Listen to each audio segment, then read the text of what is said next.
Hey everyone, it's your friend back, and... Excuse me, who's this? It doesn't matter who we are. What matters is our plan.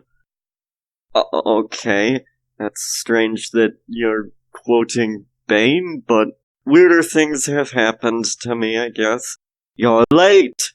Yes, I know, I'm sorry, It's been a while since I've uploaded a video. I'm very sorry about that, and you're late! Yes, I know that. I was sick, I had a cold, and I couldn't actually record anything that put a major damper in any of my plans. You're lazy! You're just f***ing lazy, you pathetic swine! Well, I mean, no. I can't record when I have a cold. What do you expect me to do? I'm recovering from a cold. Okay, shut up, get that off the screen. You know that I was in no condition to record a video. Just let me get to the video, and we'll move on like nothing will ever happen. I will make you eat your heart. It shall burn up in a biblical blaze of glory. My punishment will be delivered with a level of wrath previously thought only to exist in the mind of God himself. Yeah, okay, we're just gonna ignore him because he seems pretty dead set on continuing along his path. So, yeah, it's probably a bad idea to want to imitate him. In the year 21XX, all the Mavericks have been neutralized thanks to the efforts of a Reploid scientist named Dr. Doppler. Using his neurocomputer, he has been able to suppress any abnormal behavior in the Reploids and prevent them from going berserk.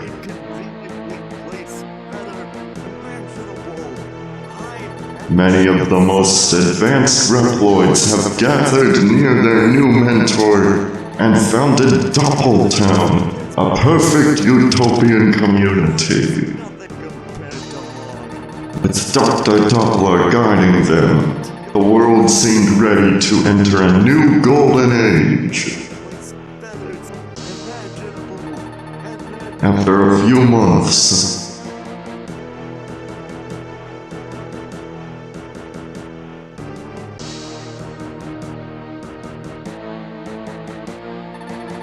the Mavericks, who are supposed to have been neutralized by the neurocomputer, suddenly appeared and began to riot.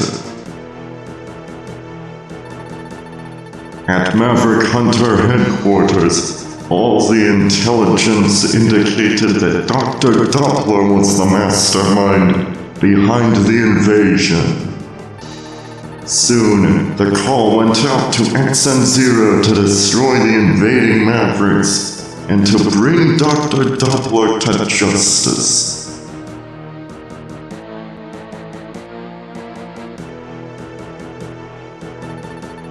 Maverick Hunter XN0, dispatch.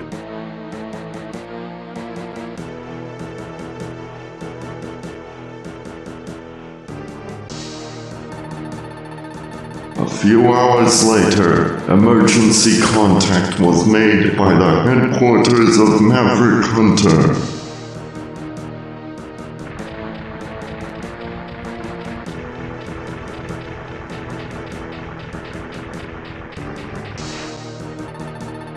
This is the headquarters of Maverick Hunter. We are under attack from the Doppler force. All units return to base immediately and return fire. That seems kind of like a bit of a clumsily worded line, but nevertheless, this is the Mississippi King welcoming you back to my next LP. Let's play Mega Man X3. So yes, we're finally getting around to this game, and I have a bit of a controversial opinion. I actually like this game. I know. Now first up, we want to do the same thing that we did for previous games and change the controls to what I just showed. So yeah, I actually enjoy this game. I know, it's kind of weird. Y'all may be thinking, like, why? And it's like, the thing is, I just don't really get why people dislike this game so much. It's really not that hard. One thing I do not like about this game is that the intro and the opening stage take forever. What was wrong with the way it was handled in X2? X, I'll clear out the enemies out here. You go ahead and deal with the ones inside. X2's opening was short, sweet, and to the point. I don't get why this game couldn't have done the same. Yeah, here we are, nearly 4 minutes in, and we finally get gameplay. That's kind of irritating that it takes so long, but like, you can't skip the intro. Like, this game isn't perfect. I'm not gonna sit here saying it is. This game has its problems, and we're going to get into them, trust me. Mac, where have you been?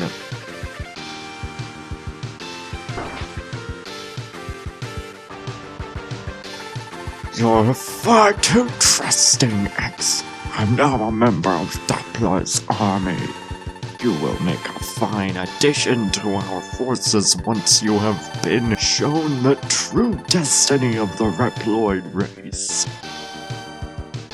So you know what that means. This actually was the exact moment that I was waiting to introduce Zero's info card. So yes, you get to play as Zero in this game. For once, this is actually pretty cool. But it's kind of flawed for reasons that I'll get into later, but for now, just enjoy the glory that is this ability. So, like, y'all may be wondering, how are you able to get to Zero's height? How's that possible? He has no canonical height, and to that I say, wow, you're almost as much of a nerd as I am. I'm impressed that you know that. And to that I say, how I got his height is actually fairly straightforward. I just used pixel measurements because, as it turns out, X has his own canonical height of 160 centimeters. Fairly short, but not super short, not like the shortest imaginable. But anyway, his height is actually 160 centimeters, and in this game that amounts to about 160.7 pixels. So that makes for about a 1-to-1 equivalence. Are you okay, X? Thanks, Zero. I'm okay. I'll check around headquarters again. Be on your guard, X. As I was saying, I measured Zero out to be about 207.2 pixels tall. And although I realize that it's not an exact equivalence, that rounds up to about 207 centimeters. It's not an exact 1-to-1, he's slightly less than 207 centimeters, but there you go, that's how I got his height. And as such, it's actually quite a behemoth. I actually did pixel measurements in order to find out what his height was. That's how much of a nerd I am. Anyway, this boss right here is known as Maoh the Giant. And I'm not actually sure whether it's a Reploid or a Mechanoid, because sources actually differ on that, but that's really the only interesting thing I have to say about the fight. The fight is actually very similar to the opening boss in Mega Man X2, the gigantic mechanoid CF0, or whatever it's called, and it's just as easy. That's gonna be a running theme throughout the X series, easy opening bosses. Looks like we've swept most of the enemies out of here. I'll go back and check on headquarters. Call me if you need me. See you later, X. So we're around 8 minutes in and we've finally cleared the intro stage. So believe me, this is not the worst example of a lengthy intro stage in the X series. Anyway, we have several new Mavericks. We have Blast Hornet, Lizard Buffalo, Gravity Beetle, Toxic Seahorse, Neon Tiger, Tunnel Rhino, Crush Crawfish, and Volt Catfish. So I'm actually going to tackle Blizzard Buffalo first. And, there's a lot to talk about, man. So one thing that I really despise about Blizzard Buffalo's stage, or as he's known in the PlayStation version, Blizzard Buffalo. But that's neither here nor there. So the slopes are slippery, and that means that you slide downhill at an abnormally fast rate, and I hate that. Cause, like, that makes the control in this stage kind of awkward. I know I'm finding a lot to criticize about this game, but I really do like it. I know I sound crazy, but, like, I think I may actually enjoy this about as much, if not more than the first X game. I know, crazy, but I do actually like it. Some people seem to think that, like, the enemies do a stupid amount of damage, and it's like, some do, but, like, what? They're not that hard. Also, that room was empty.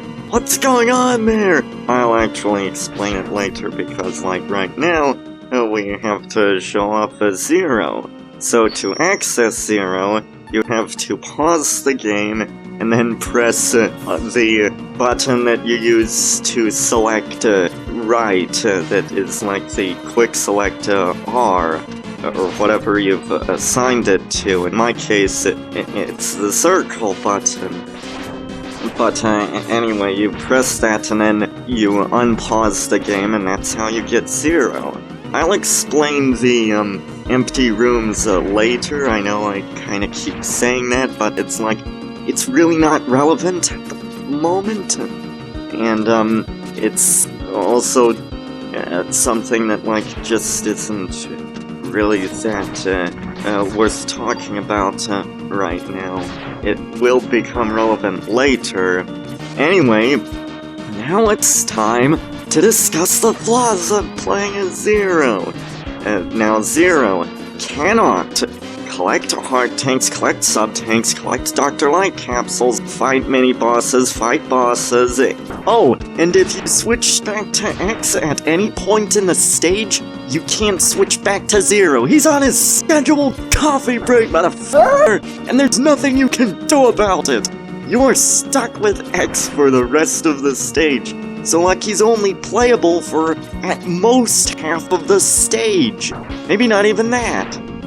Oh, also, there's something else that's really irritating about Zero, but we'll get more into that in a bit after I switch back to X.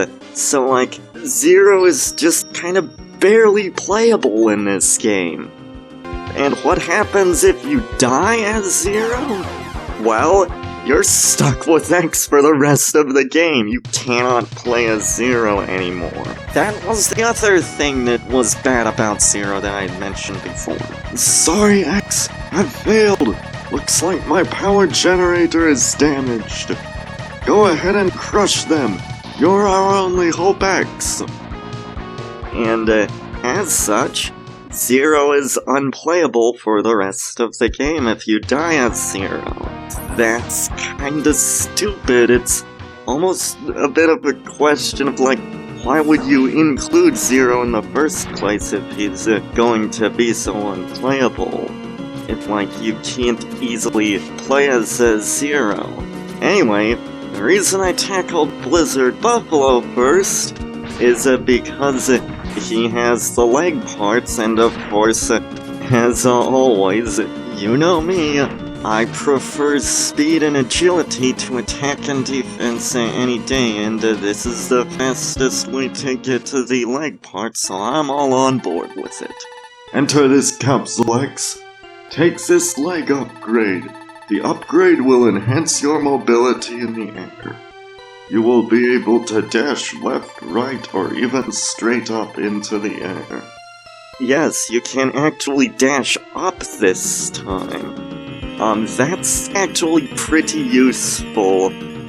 I do sometimes struggle to, like, pull it off, because the controls for that seem a bit off, but it's not, like, terrible. It's just, like, it does make it a little awkward to control. It's more of a minor issue.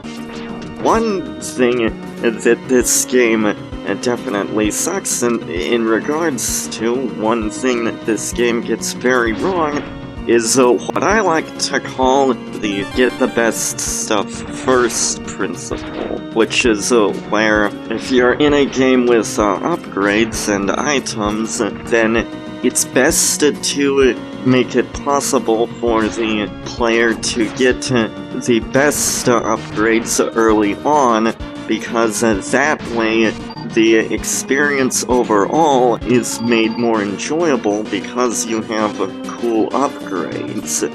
This was definitely the case in X2, sort of. I mean, it wasn't a perfect example, but still, that was definitely the case.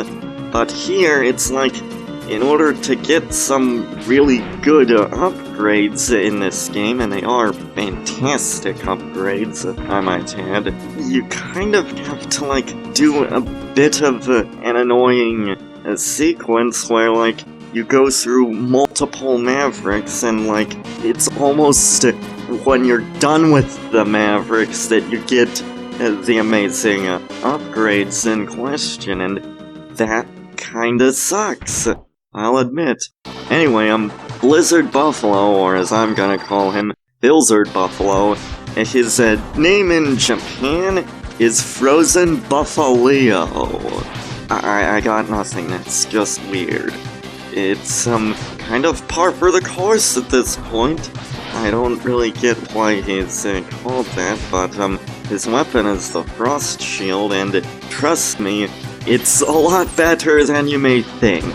People say the weapons suck, and it's like, the thing is, you should actually try experimenting with them, because there are a lot of good weapons. This game has good weapons, you just have got to, like, get used to them. And, like, I know that sounds kind of like an excuse, but it's like, really, a lot of them are best with experimentation, and they work really well. Plenty of them are really good and can just shave through enemies very easily. But, like, people just think that, like, oh, this one's slow, so it must be crap entirely, and, like, I'm not saying that all of the weapons are good. The Tornado Fan, I'm no fan of, and I'm especially not a fan of since they kind of force you to use it to get a lot of upgrades, but we'll get to that later. So, anyway, it's time for the alternate version of this stage.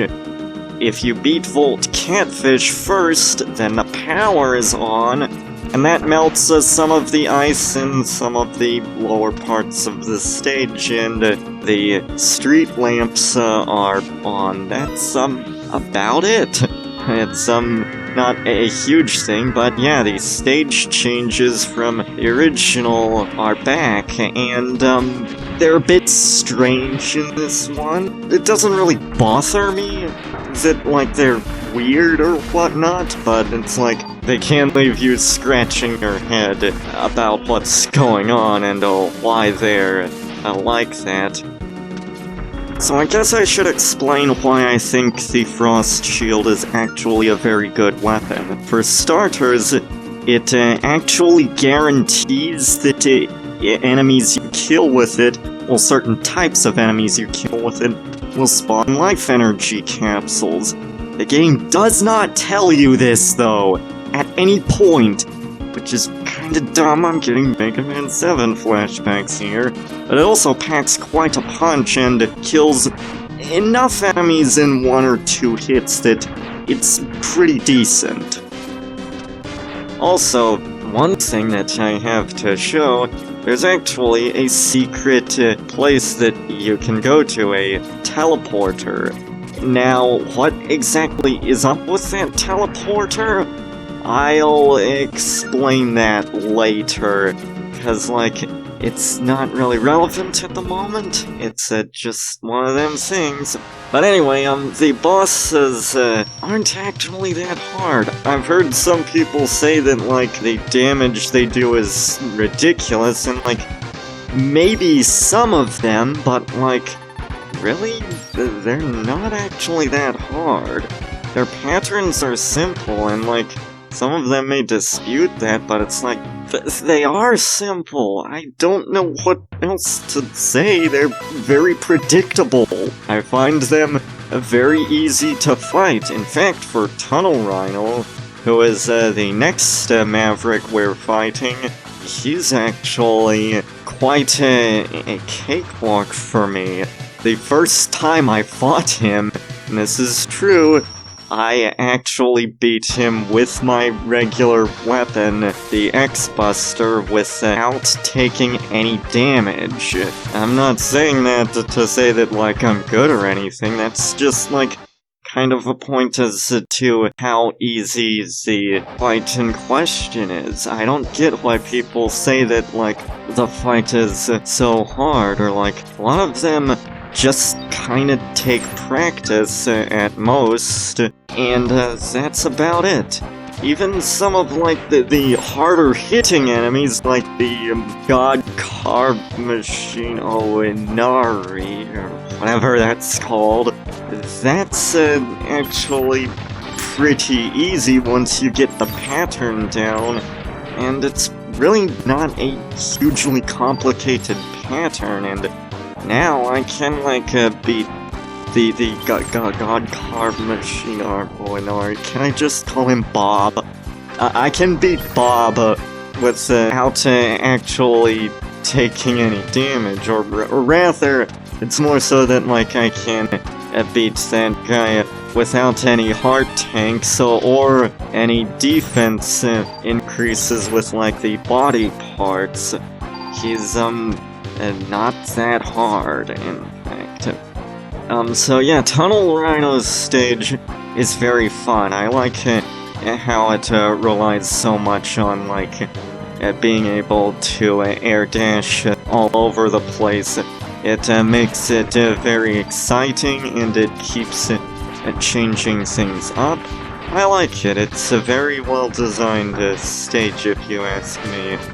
The mini-boss is actually very easy to lock into a pattern if you're lucky. Anyway, I think I should actually get around to explaining how the Frost Shield works. I know I've already said why I like it, but it's basically a drill-type weapon. You shoot it, and then, like, it creates a drill that very slowly moves in front of you, and, like, a lot of people take the lack of speed and think that, like, oh, it must be terrible because of that. Also, you're limited to 2, which is dumb, like 2 on screen at one time, which is stupid, and I don't like that. And plus, you can actually aim it up or down, and when it hits the wall, or the ceiling, or whatever, you shoot it, and then, like, when it hits the wall or something like that, or an enemy that, like, doesn't kill them or whatnot, then, like, it will actually break off and create sort of a mine, and then, like, it will attach to the floor, or something like that, and it can actually damage enemies that way. Anyway, the pattern for this boss is straightforward. You just got to, like, hug the wall and keep jumping off, and then, like, shoot at him like so. And, like, if you keep gunning for him like that, then he'll just keep repeating the same thing over and over again, and he goes down very easily. And now, Tunnel Rhino's Japanese name, as if y'all haven't heard that phrase before, his Japanese name is actually Screw Masader. I don't even know what a Masader is supposed to be. That's weird.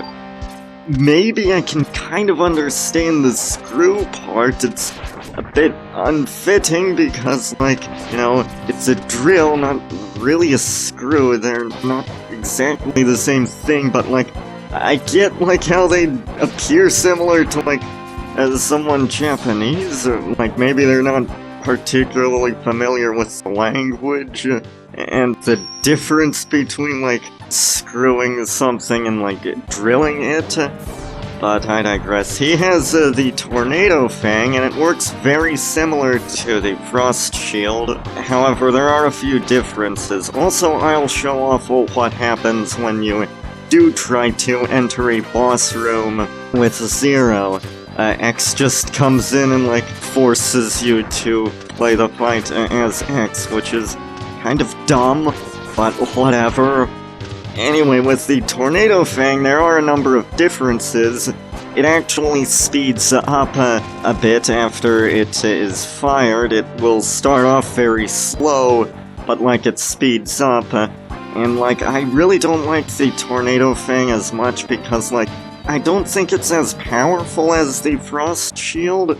Plus, it doesn't actually grant you any specific capsules if you kill enemies. Like, you can't use it to guarantee that enemies will drop a certain capsule or whatever. So that's kinda lousy. Also, unlike the Frost Shield, you can't aim it up or down. And once they're destroyed, then, like, they're destroyed and they go away. That's it. And if you shoot 2 of them in sequence, then it actually creates 3 Tornado Fangs, and you can, like, use that to speed up your drilling process when you're getting certain secrets. In other news, I've also recently watched the movie Dune by David Lynch, and I have some problems with it, let's just say. It's kind of flawed in a number of ways, but I do like that it has a lot of iconic quotes.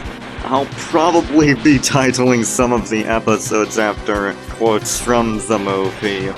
I mean, this episode is probably going to be titled Plans Within Plans Within Plans Within Plans. A reference to the book itself. And it wasn't all bad, the Dune movie. It had some good acting. But anyway, the next cutscene we'll experience will introduce us to the Nightmare Police, Bit and Byte. Not to be confused with the Zero Nightmare from Mega Man X6. Don't even get me started on that can of worms. You do not want to get me upset about that, because it's hot garbage. I don't like it. Anyway, here we are.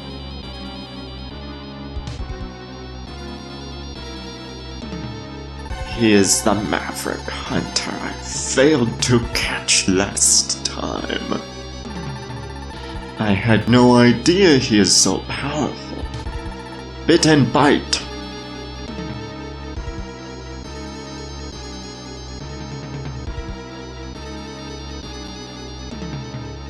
Bring that Maverick Hunter to me, alive if possible. Affirmative, Dr. Doppler.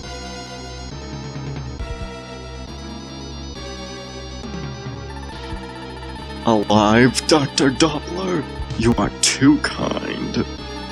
Watch your mouth, or I'll put you back where I found you. Even with your enhancements, you are still no match for me. Thanks for the upgrade, Doctor, but I have a score to settle, and I'll do it my way.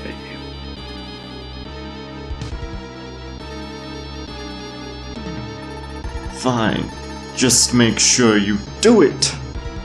I still can't believe that Maverick Hunter defeated my master twice in the past.